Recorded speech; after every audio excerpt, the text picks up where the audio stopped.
I don't know if you know, I look forward to Donald Trump's next press conference where he calls another group of minorities rapists or murderers and then says, they love me. So here's that happening. He went out and reached out to some pastors, some black pastors. And here's Derek, what's his name? Scott. Derek Scott is a pastor from Cleveland Heights, Ohio. So he organized this. He's been in cahoots with Trump for a while. And he organized a bunch of black pastors to come meet with Trump. And then as soon as the real black activists heard about it, they put pressure on all those pastors to not endorse Donald Trump. So none of them endorsed him, except this guy, Derek, what's his name? Darrell Scott. Let's listen to Darrell Scott. This is the press conference. They canceled the real press conference because none of them were going to endorse Donald Trump. And then they just kind of had a makeshift press. They still had a press conference, but it seemed like it was like in the valet area of a hotel. Like it seemed like somebody's about to drop off their car. Anyway, here's Derek. What's his name? Darrell Scott. Darrell Scott. And here's what he said.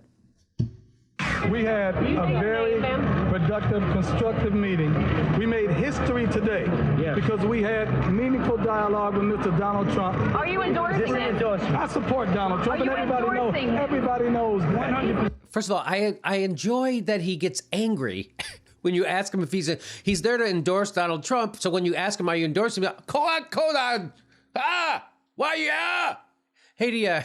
Hey, what's your favorite food? Spaghetti. I like it. Everyone knows that. Why is he so mad? It doesn't make any sense that he's angry. Unless he's got a little bit more to say. Are you endorsing Everybody it? knows that. Are you doing the word endorsement? Yes. Yes. Yes.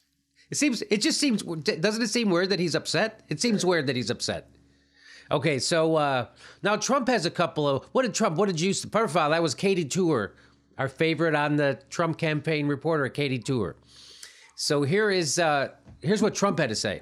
Many endorsements that came out of the meeting. So he was asked, hey, all those pastors are not endorsing you. What happened? And here's what he said. Many endorsements that came out of the meeting. Many. It's like it is now beyond parody. Many, tremendous, all the top people, many. So he says many endorsements came out of it. Just this one guy, as far as I can tell. And by the way, do you know who this is? Do you know who that is? That is Omarosa. If you're too young to remember, Omarosa was the original maniac on the Apprentice before they had Celebrity Apprentice. It was Omarosa. She was the person everybody loved to hate because she's again, borderline personality disorder, standing next to a guy who's a personality disorder running for president. Omarosa was there. Trump's getting Omarosa's. She didn't technically endorse him because she says she's a Democrat, but she's still a media whore. So that's why she was there. So that's nice to know. And I'm just wondering, hey, what's Mike the Situation? Where does he fall down? Is he a Trump guy? Is he a Rubio? I think he's more of a Rubio guy. Anyway, so Trump's got more to say. I don't think we had backlash. I mean, I saw love in that room. I see love everywhere I go. Many. He sees love everywhere. Could there be a bigger fucking sack of shit than Donald Trump? A lot of love in the air. And hey, you want to buy a watch? That's what it sounds like. He's getting ready to sell me a used car.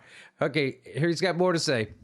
Are you going to change your tone going forward? Well, that's Katie Tour asking, are you going to change your tone? Your tone, not the fascist nature, the racist ideas you want to implement, the fascistic, I don't know if that's a word, the fascist ideas you want to implement, the rounding up, the registering of certain religious groups. I wonder where else did we hear that from? So Katie Tour's question is, are you going to change your tone? His tone.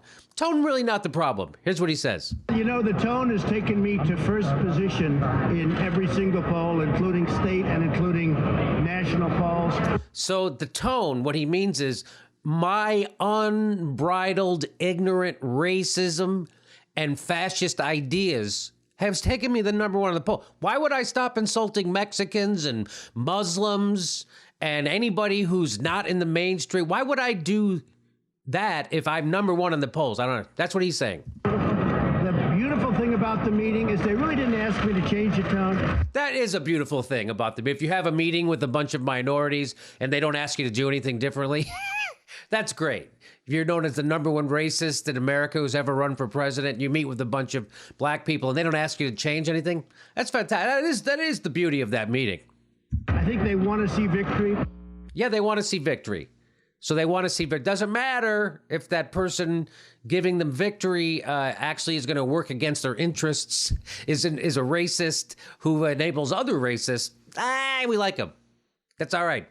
But hey, guess what? I think there was a lot of love. Let's see. Many endorsements that came out of the meeting. I don't think we had backlash. I mean, I saw love in that room. A lot of love. Love everywhere I go.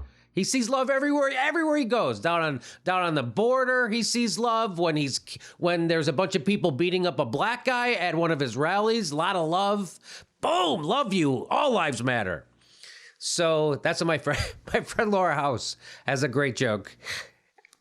All lives matter as they're kicking the black guy. All lives matter, Laura House says.